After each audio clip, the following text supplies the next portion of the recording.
அறிவாளர்கள் அனைவருமே சொல்லக்கூடிய அந்த ஒரே மொழி தமிழ் மொழிதான் என்பது. இந்த தமிழ் மொழியை பற்றி உலகத்தில் உள்ள மக்கள் பல்லாயிரம் ஆண்டுகளாக சொல்லிக்கொண்டே வந்திருக்கின்றார்கள். நாம் வாழுகின்ற காலம் சிறிது காலம், வாழுகின்ற காலம் சிறிது காலம்.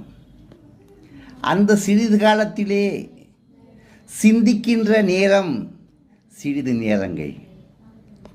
அந்த நேரத்திலே சிந்தனையைத்தான் நாம் பெருக்க வேண்டுமே ஒழிய நம் சிந்தனையை சிதறவிட்டு திரிவது என்பது நல்லதல்ல. சிந்தனை சிதறக்கூடாது. சிந்தனையை நாம் கெடுத்து கொள்ளக்கூடாது.